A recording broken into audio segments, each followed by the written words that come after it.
নিশির ডাক। পশ্চিমবঙ্গের এক প্রত্যন্ত গ্রামে নাম মৃগয়া। চারিদিক জঙ্গলে ঘেরা, রাত নামলেই নিস্তব্ধতা নেমে আসে। গ্রামের প্রবীণরা বলেন এখানে রাতের বেলা কেউ বাইরে বেরোয় না, নিশির ডাক পড়ে এখানে। গ্রামেরই এক যুবক অমিত শহর থেকে পড়াশোনা করে ফিরে এসেছে। ভূতের গল্পে বিশ্বাস করে না, হাসি ঠাট্টায় উড়িয়ে দেয় সব কথা। এক রাতে পূর্ণিমার আলোয় চারপাশ ঝকঝকে। অমিত চ্যালেঞ্জ হিসেবে ঠিক করলো আজ রাতে সে একাই জঙ্গলের ধারে পুরনো বাঁশবাগানে যাবে, যেখানে সবাই বলে নিশির উপস্থিতি রয়েছে। রাত 12টা বাজতেই অমিত বেরিয়ে পড়ল, হাতে টর্চ, সাথে একটা পুরনো ক্যামেরা। হাঁটতে হাঁটতে পৌঁছে গেল বাঁশবাগানের মাঝখানে।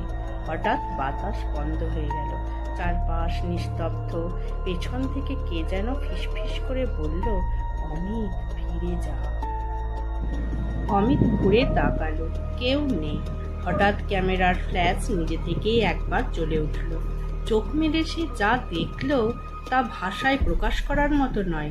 লম্বা সাদা শাড়ি, উড়ন্ত চুল, পায়ের আঙুল উল্টো দিকে ঘোরা এক নারী। চোখ দুটো জলজল করছে, মুখে রক্তের হাসি।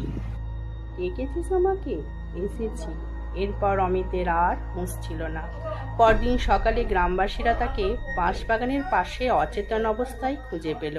মুখে কথা নেই, শুধু একটাই শব্দ সে আওড়ায়, নিশি নিশি নিশি। গল্পটা এখানেই শেষ নয়। আজও পূর্ণিমার রাতে কেউ যদি বাঁশবাগানে যায়, শুনতে পায় সেই ডাক, অমিত তুই আবার আসবি তো?